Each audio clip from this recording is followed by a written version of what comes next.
Op het Antoniusveld leek het zondag bijna Koningsdag. In en op 60 trottoirs, voortuinen en opritten in de wijk werd voor de eerste keer een garageverkoop gehouden. Het initiatief hiervoor komt van de wijkraad in Antoniusveld. We hebben al jarenlang een activiteitenprogramma voor onze wijk.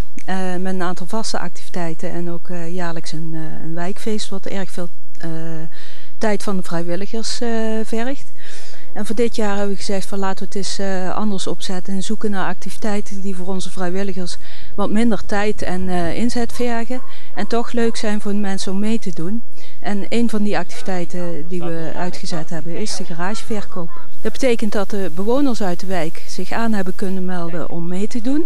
Ze kunnen hun garage of een oprit inrichten met spullen die ze graag kwijt willen.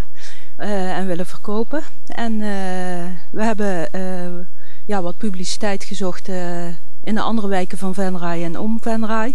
Om mensen hier naartoe te trekken, om in onze wijk te komen kijken en gelijk even te kijken of er nog wat voor hun tussen zit. Op de adressen was van alles uitgestald om verkocht te worden. Van de kleinste prularia tot complete garderobes en zelfs een hoogslaper. Hoe komen jullie aan al die spullen?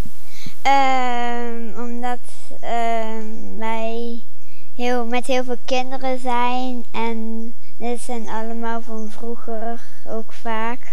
Ja, toch, je krijgt zoveel met verjaardagen en dat soort dingen. En op een gegeven moment zijn ze er gewoon te oud voor. Hoe komen jullie aan al die spullen? Waar hebben jullie die allemaal vandaan gehaald? Wat dacht je van de zolder?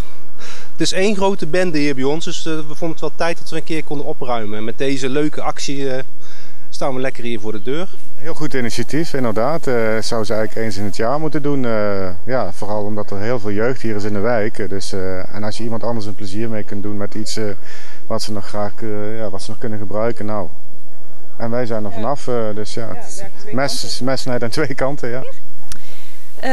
Of het gelijk volgend jaar weer gaat, dat weet ik niet. Maar we gaan hem zeker herhalen. Daar ben ik wel van overtuigd. Maar is het wel al druk geweest hier? We hebben best wel een paar klanten gekregen, maar het is nog ochtend, dus het is nog best rustig, denken we. En dat geld dat jullie vandaag gaan verdienen, wat ga je daarmee doen? Heb je daar al over nagedacht? We gaan nog een nieuwe hoekbank kopen, maar de rest weet ik niet. Kan ik een oksbord kopen? Een keertje gaan zwemmen met de jongens, dus dat is altijd leuk. En de opbrengsten zijn inderdaad voor de kinderen, begrijp ik? Dat denken ze wel. Ja.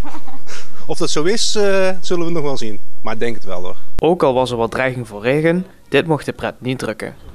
De garageverkoop als wijkactiviteit lijkt dus een succes te zijn geweest.